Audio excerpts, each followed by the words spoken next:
Vous écoutez Questions et réflexions, un programme audio proposé par La Parole Donnée. Dès l'adolescence, Jean-Pierre Meyer a senti s'éveiller en lui une conscience politique qu'il a presque portée naturellement vers le Parti communiste français. Ce Marseillais, qui a fait toute sa carrière à la sécurité sociale, s'est également engagé très tôt dans la lutte syndicale en adhérant à la CGT.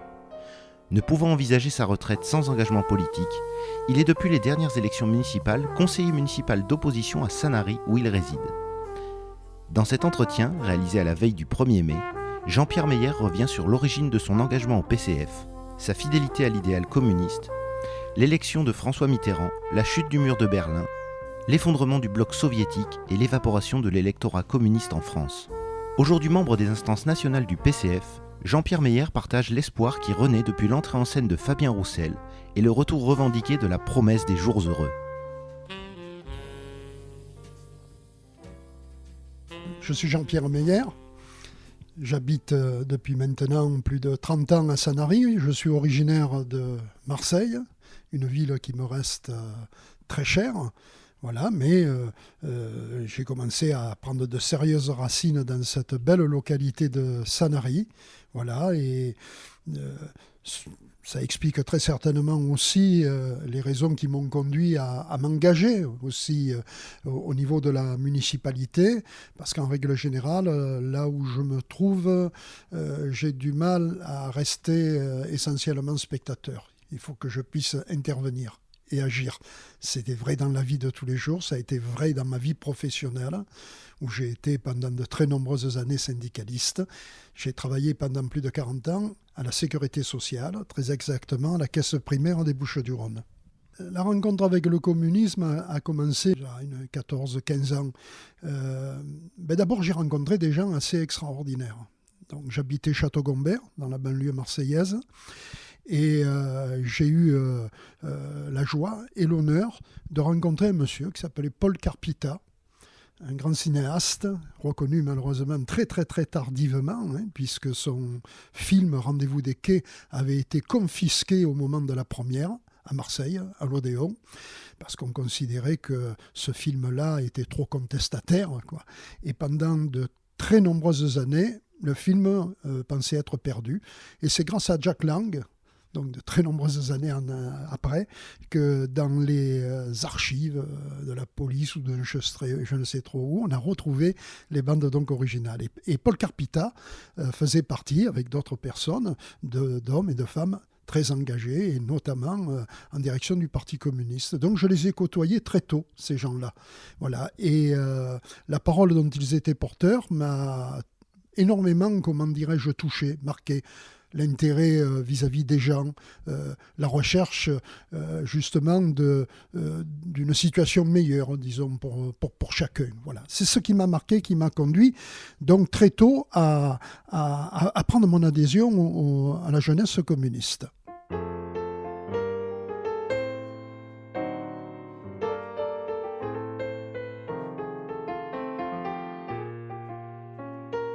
À Château-Gombert, la plupart des Gombertois, ils étaient avant toute chose massistes. Alors, massiste, qu'est-ce que ça veut dire ? Bien, ici, peut-être dans le Var, ça n'évoque pas grand-chose, mais dans les Bouches-du-Rhône, on sait ce que c'est.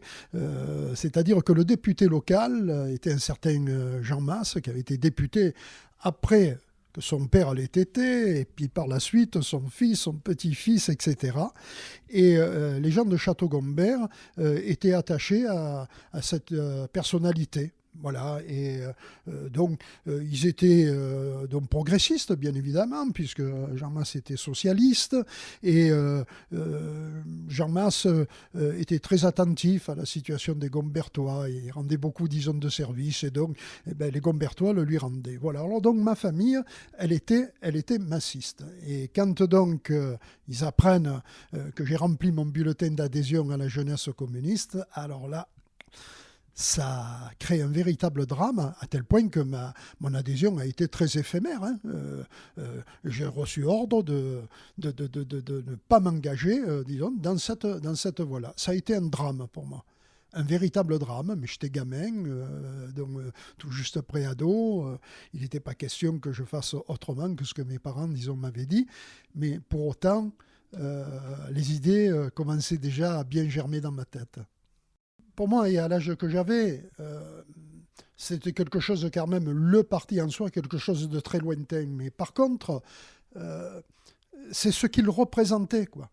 Voilà. C'est-à-dire que pour moi, ce parti, c'était le parti de la justice, c'était le parti de la solidarité, c'était le parti des gens humbles, des gens qui rencontraient des difficultés, et donc c'était des mains tendues. Voilà, des mains tendues, un intérêt pour l'autre et une volonté d'agir avec les autres pour s'élever de la condition dans laquelle ils pouvaient se trouver. Voilà, et c'est ça qui m'a particulièrement donc séduit, je dirais, dès cet âge-là.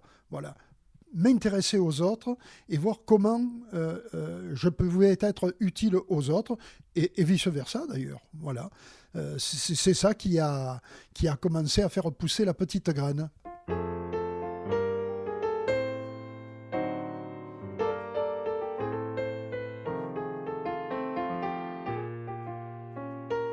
Donc, 1980, je suis jeune salarié de la caisse primaire des Bouches-du-Rhône. Ce sont de sacrés souvenirs. Ce sont de sacrés souvenirs parce que à cette époque-là, et j'étais déjà en responsabilité syndicale, voilà, et chose assez rarissime, la CGT prend position pour appeler à voter pour Mitterrand. Ça ne se faisait pas avant, ça ne s'est pas fait d'ailleurs après, mais à cette époque-là, les choses sont ainsi. Personnellement, Mitterrand n'était pas un homme qui, comment dirais-je, m'émerveillait ou quoi que ce soit. J'étais assez sceptique. Mais ceci étant dit, dans la CGT, on avait décidé qu'il fallait donc se mobiliser pour qu'il puisse être élu. Et j'ai donc rempli ma petite part, disons, de contrat. Et cette part de contrat, je veux dire, ça a marqué mon esprit parce que à cette époque-là, le directeur de la caisse primaire des Bouches-du-Rhône est un certain René Lucet. C'est ce fameux directeur qu'on trouvera quelques années plus tard suicidé par 2 balles dans la tête, mais par le même trou. Voilà, ce qui est un véritable, disons, exploit. Voilà. Et je me souviens donc d'être en prise de parole dans un centre de sécurité sociale pour appeler à voter Mitterrand sur le lieu de travail. Et d'avoir en face de moi ce fameux directeur assis sur une coin de table qui me regardait, je fais ma prise de parole, et quand j'ai terminé, il me dit Meyer, si Mitterrand est élu, ça va. Si c'est Giscard, et avec son pouce, il me fait comme s'il me tranchait la gorge. Voilà. Donc ça me rappelle des souvenirs, disons, bien précis, cette époque-là. Après, l'élection de Mitterrand en soi, bien évidemment, c'est un grand moment de joie, un grand moment de liesse, parce que c'est une page qui se tourne et avec une ferme conviction qu'effectivement, les choses vont changer. Pas toutes seules, mais elles vont changer. Voilà. Et ça, ce moment-là, c'est un moment particulièrement intense qui, je pense, a été très, très, très largement partagé donc, à l'époque. La joie que procure cette élection, la perspective de changement, disons, concret et réel, on va le toucher du doigt. Pendant les 3 premières années du mandat, ce qu'on appelle la période Mauroy I, donc Mauroy est Premier ministre, et ces 3 premières années, effectivement, il y a toute une série de mesures et de décisions qui sont prises, qui sont de véritables décisions progressistes. Voilà. Là où les choses commencent à se gâter, c'est à partir du gouvernement Mauroy II, et avec la politique de rigueur qui, en réalité, va nous conduire à ce qu'on en revienne aux situations, disons, d'antan. Voilà. Et c'est là que là se crée un véritable malaise. C'est-à-dire que de la liesse et de la joie qu'il y avait pu avoir en mai-juin 81, donc 3 ans plus tard, eh bien, c'est une très forte déception, quoi.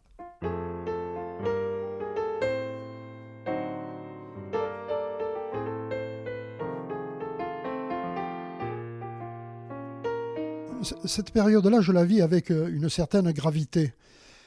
Mais en même temps, je ne fais pas partie d'une génération qui a idéalisé l'Union soviétique, qui considérait que voilà ce qu'on aurait dû faire en France, ce qui n'a d'ailleurs jamais été la pensée des communistes français. Il y avait bien un véritable communisme à la française. Mais c'est vrai que l'Union soviétique a longtemps été une force, disons, d'exemple, et puis un contrepoids sur cette planète quand même, où régnait le capitalisme, disons, de partout. Alors donc, quand il y a ces événements annonciateurs de l'effondrement donc, de l'Union soviétique, je ne suis pas dans un état d'esprit d'une personne chagrinée, peinée, etc. Je suis dans l'état d'esprit d'une personne inquiète de ce que va être donc l'avenir. Voilà, c'est-à-dire le fait de perdre un des éléments qui constituait un certain équilibre entre les rapports de force, entre le monde capitaliste, impérialiste, d'une part, et d'autre part, disons, le monde communiste, soviétique donc en l'occurrence, qui nous avait permis quand même pendant de nombreuses années, cet équilibre-là, à être dans une situation globalement de paix, de décolonisation, donc, etc., etc. Voilà. Donc, mon sentiment, lors de la chute donc, du mur de Berlin, eh bien voilà, c'est une grande inquiétude quant à l'avenir. C'est un regard d'une extrême donc, gravité. Et en même temps aussi, sur un fond alors, de surprise, pas véritablement, mais comment quelque chose d'aussi immense, d'aussi extraordinaire a pu s'écrouler en l'espace de si peu de temps. Et ça m'a conduit à avoir donc en permanence à l'esprit que rien n'est jamais définitivement acquis et que tout peut effectivement disparaître très très très rapidement si on y prend garde. Je dirais que ces événements-là ne m'ont jamais fait douter de la pensée communiste, mais elle m'a renforcé dans l'idée que l'homme quel qu'il soit, l'homme avec un grand H est faillible, hein, il est capable du meilleur, il est capable du pire, et ce n'est pas parce qu'il est communiste qu'il sera meilleur qu'un autre. Il a intrinsèquement, il est porteur, disons, de ses qualités et de ses défauts. Donc, non, les valeurs communistes, elles sont chevillées à mon corps parce qu'elles sont synonymes de justice, d'humanisme, de liberté, etc. Voilà. Et lorsque les choses se sont passées différemment, c'est pas la faute de la pensée communiste, c'est la faute de ce que les hommes en ont fait, quoi. Voilà.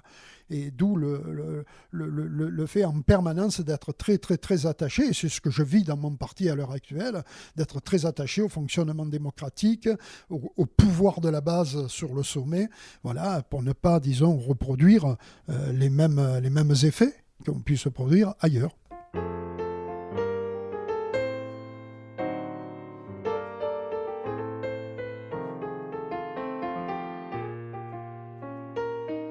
C'est un phénomène, disons, très complexe. Voilà, parce qu'il est évident que l'écroulement de l'Union soviétique va sérieusement rebattre les cartes. Voilà. Et ça va avoir, disons, des conséquences sur les états d'esprit, sur les analyses, etc. C'est surtout pour ceux qui étaient plus anciens que moi, c'est un cataclysme, disons, cette affaire-là. Et on va s'apercevoir que un certain doute va effectivement traverser l'ensemble des adhérents du parti communiste, plus fortement chez certains plutôt que d'autres. C'est-à-dire que, alors qu'on est en train de voir ce qui se passe un petit peu de partout dans d'autres pays, des partis communistes qui changent de nom, des partis communistes qui disparaissent, en France, on va avoir ce phénomène aussi. Au sein même du Parti communiste, certains se sont posé la question de savoir s'il fallait continuer à porter le nom de communiste. On a même renoncé à la faucille et au marteau, comme s'il suffisait à un moment donné de supprimer des logos, des sigles ou de je sais trop quoi pour changer fondamentalement les choses. Donc, le parti a été ébranlé incontestablement durant cette période-là, est traversé par toute une série, disons, de questionnements qui se sont donc ressentis sur l'activité donc, au quotidien. Je crois qu'on peut le dire de cette manière-là. Progressivement, le Parti communiste a aussi disparu des cités, des quartiers populaires, disons, etc., où il jouait un rôle essentiel. fondamentale. En tant que Marseillais d'origine, donc les cités, le Parti communiste, c'est lui qu'on allait voir quand il y avait des soucis, quand il y avait des problèmes. Or, petit à petit, le Parti communiste a reculé, la République a reculé en ces endroits-là, également, et comme la nature a horreur du vide, d'autres, disons, ont pris la place. Et cela n'était pas spécialement porteur, comment dirais-je, d'idées progressistes, quoique dans leur discours, ça pouvait apparaître de manière très équivoque. Voilà, je pense que un certain nombre de personnes se sont tournées donc vers les idées d'extrême droite, parce que d'abord le discours de l'extrême droite est un discours qui passe très facilement, quoi, hein. Voilà, il y a du chômage, c'est la faute des immigrés, il y a de la délinquance, c'est la faute des immigrés, etc. Alors on monte les gens les uns contre les autres, et ensuite on tient donc un discours qui consiste à dire, ben oui, quand on se sera débarrassé de tout cela, pour vous ce sera le bonheur, etc. Bon, sauf que ça, c'est le discours. Et puis ensuite, quand il s'agit de passer aux actes, on le voit aujourd'hui avec un certain nombre de députés Rassemblement national à l'Assemblée nationale, les textes allant dans le sens de l'intérêt du peuple, ils n'en ont pas beaucoup voté, hein. Je crois qu'ils n'en ont même pas voté un seul. Voilà.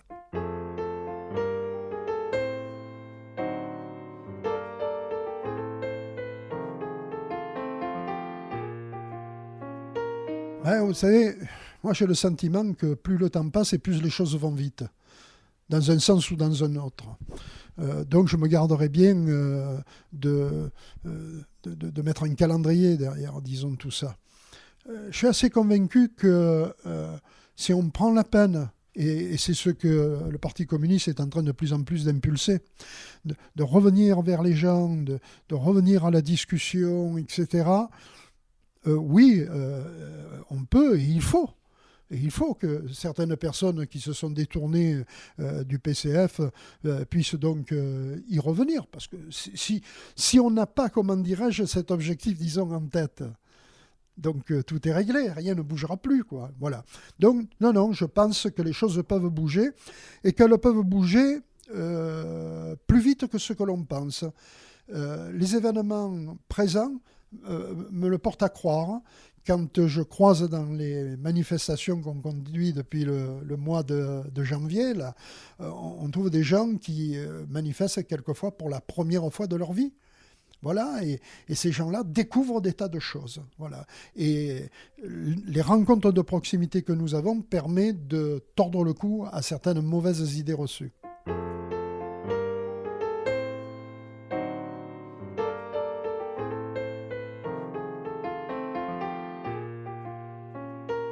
Alors déjà je pense que la particularité, voyez-vous, c'est que personnellement, mon engagement n'est pas un engagement d'un élu d'opposition. Voilà. Ouais, je suis élu à part entière, et je considère que dans le conseil municipal, eh bien, j'ai autant de droits et de devoirs que ceux de la majorité ou que mes collègues qui siègent dans d'autres groupes, qui se réclament de droite. Voilà. Nous sommes des élus à part entière. Bien. Dans la déclaration de politique générale que j'ai faite au premier conseil municipal qui s'est tenu, où j'étais élu pour la première fois, j'ai dit la chose suivante. Lorsque les choses iront dans le bon sens, je n'hésiterai pas à les soutenir et à affirmer qu'elles vont dans le bon sens. Quand ce ne sera pas le cas, eh bien, je ferai part de mes remarques, je ferai part de mes propositions, et j'essaierai de mettre toute ma conviction, toute ma force de conviction en mouvement pour essayer de faire bouger les choses. Voilà. C'est-à-dire que je crois au dialogue. Voilà. Et en plus, à l'échelle d'une municipalité, je tiendrai peut-être pas le même discours à l'échelle de l'Assemblée nationale, par exemple, mais dans une municipalité, il y a une véritable possibilité de dialogue, de discussion et d'échange qui peut permettre de faire bouger les choses. Je vais prendre un simple exemple concret. J'ai été amené à porter devant le conseil municipal 2 motions de soutien au personnel de l'établissement Les Oiseaux, spécialisé donc dans la lutte contre l'obésité à Sanary. magnifique établissement qui a été littéralement démoli par une entreprise privée, que je cite, Elena Santé, en pleine complicité avec l'ARS. Et dans une période où on dit que l'obésité doit être une cause donc, sanitaire nationale, voilà, ça a été littéralement, disons, fermé. Mais 2 motions que j'ai été amené à présenter ont été retenues à l'unanimité du conseil municipal. Et la municipalité de Sanary n'a eu de cesse depuis de soutenir ces personnels et leur action pour continuer à maintenir donc une activité de traitement de l'obésité infantile. Le noyau dur de lutte des salariés qui ont lutté ont monté une association d'ailleurs, et qui continue à essayer de travailler avec les écoles, etc., avec les municipalités, pour mettre en avant ce grave problème de l'obésité donc, infantile et de l'obésité donc, en règle générale. Ben voilà donc un exemple très concret que un élu, entouré donc, de 32 autres personnes qui ne partagent pas ses idées, peut avoir la capacité, selon les sujets, selon les questions, eh bien de rassembler pour créer les conditions de pousser dans le même sens.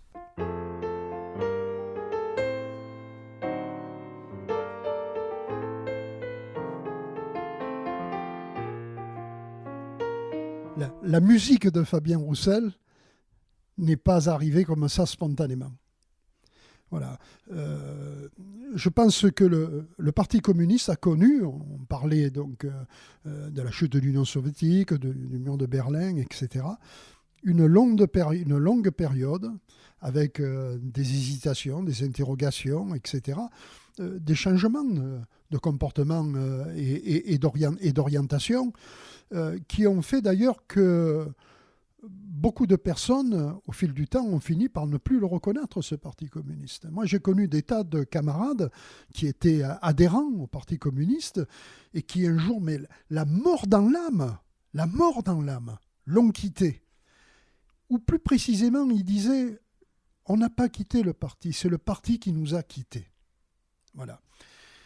Donc, ils en sont sortis. Moi, je fais partie de ceux, avec bien d'autres camarades qui auraient pu faire la même chose, mais qui au contraire ont dit non, on reste, on va résister, et il faut remettre donc le Parti communiste à sa juste place. Ça a demandé de nombreuses années. Personnellement, c'est un engagement de plus de 20 ans, depuis le 30e congrès, qui s'était tenu donc à Martigues. On vient de sortir du 39e à Marseille. Donc depuis le 30e congrès, où nous bataillions à l'intérieur donc, du parti pour dire il faut arrêter cette stratégie d'effacement, d'alliance à n'importe quel prix au moment des élections, etc. Il faut revenir à des questions aussi fondamentales que, oui, plus que jamais se rassembler, oui, plus que jamais s'unir, mais s'unir sur des contenus, et sur des contenus qui soient de véritables contenus progressistes. Parce que la France des jours heureux, qui fait référence au programme du Conseil national de la résistance, c'est une France où on va créer les conditions de changement fondamentaux, réels et concrets. Voilà. Réels et concrets.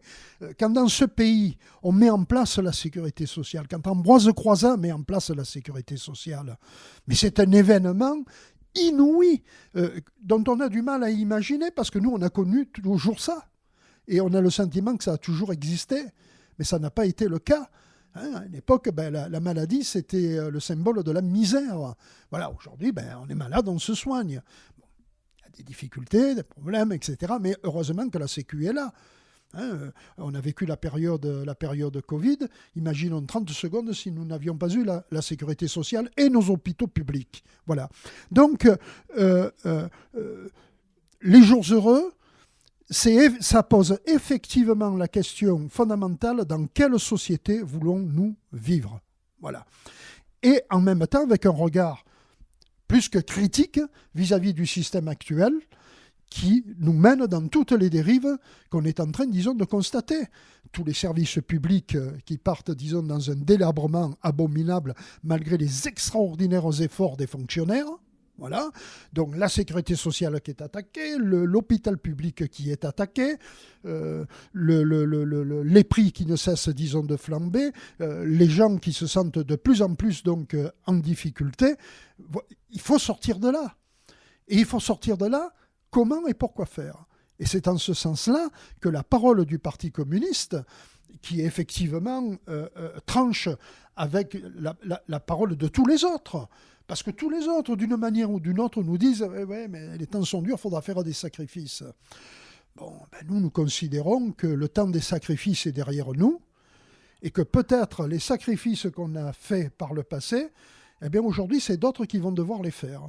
Et c'est ça le changement fondamental. On dit que ce pays est riche, il y a des fortunes colossales qui n'ont plus de sens. Nous considérons que cet argent-là, qui est le fruit du travail, doit retourner donc aux travailleurs, doit retourner, disons, au peuple, pour une société meilleure, plus juste, plus égalitaire, où le bonheur devient un objectif, mais qui n'a de sens que s'il est effectivement très largement partagé. Voilà.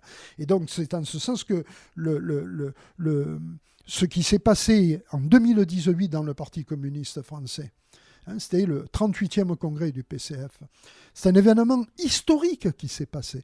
Pour la première fois de l'histoire de ce très vieux parti, qui a plus de 100 ans, le texte proposé par la direction sortante est blackboulé par la base. Voilà. Alors là aussi, il n'y a pas beaucoup de partis où c'est la base qui commande.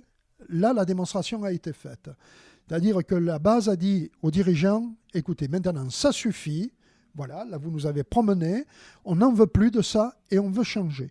Et c'est ce qui se passe au 38e congrès, et c'est là qu'apparaît donc Fabien Roussel, bien évidemment. Voilà, porté par cette volonté donc de la base, de reconstruire donc un parti communiste qui donne, comment dirais-je, à rêver, qui pointe la perspective de jours heureux et de bonheur.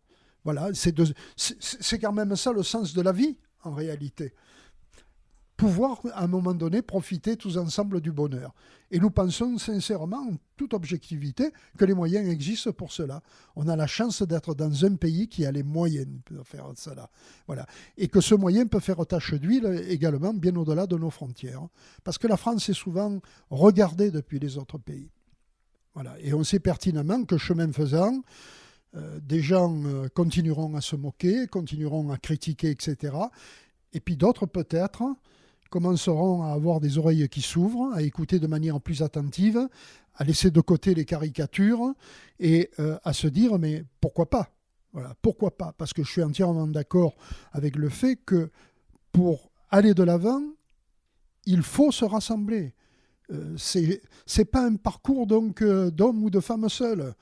Nous devons effectivement rassembler le plus largement possible et dans le respect des différences, sans volonté hégémonique et sur des projets bien précis et bien concrets. Et ça, je suis très confiant par rapport à cela. Je pense que dans la grande masse des gens progressistes et au-delà, il y aura des personnes qui, à un moment donné, au nom du bon sens, justement, se diront effectivement, on ne peut pas rester sur les chemins choisis depuis des décennies et des décennies. Nous allons dans le mur. Voilà. Regardez le débat sur la question donc, du climat, qui est une question particulièrement gravissime, et la position des communistes sur le nucléaire. Elle a été moquée. Bien sûr qu'elle a été moquée, elle a été critiquée, disons très sévèrement. Imaginons 30 secondes que la France n'ait pas le parc nucléaire qu'elle a à l'heure actuelle, qui est bien malmené, entre parenthèses, depuis des années. Qu'est-ce qu'on aurait fait ? Alors bien évidemment, on aurait pu prendre de gaz venant de Russie, on aurait acheté du gaz américain, du gaz de schiste. Quelle cohérence, voilà.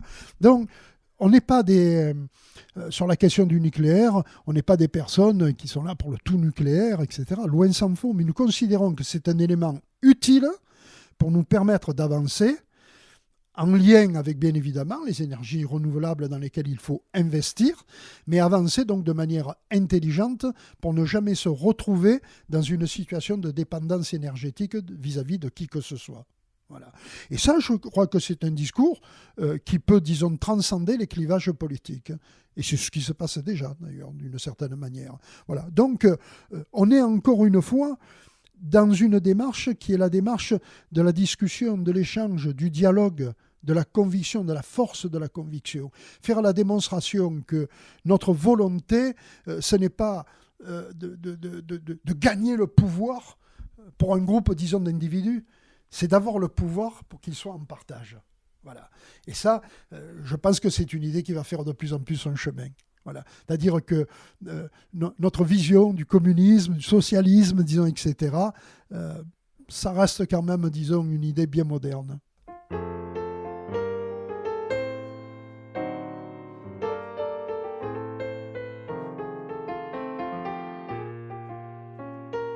Déjà, la France des jours heureux, c'est une France qui, forcément, ne sera pas immobile.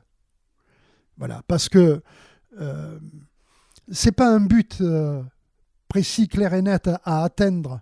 Je crois que le bonheur, c'est quelque chose qui se construit, disons, tous les jours, et qui doit se construire, disons, tous les jours. Au moment où on s'arrête de le bâtir, à ce moment-là, on repart donc en arrière.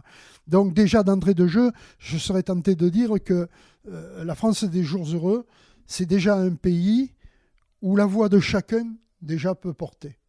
Voilà. Où il y a une véritable donc démocratie, vous voyez, où on ne fonctionne pas au 49-3, par exemple. Une France où à chaque fois qu'il y a des questions particulièrement importantes, on se tourne vers le peuple et on lui donne la parole. Lequel peuple d'ailleurs, on aura pris soin, au travers des écoles, etc., de ne pas se contenter que de lui apprendre à écrire, à lire et à compter, non, mais à être aussi des citoyens. Et des citoyens libres, capables en conscience de pouvoir prendre donc des décisions.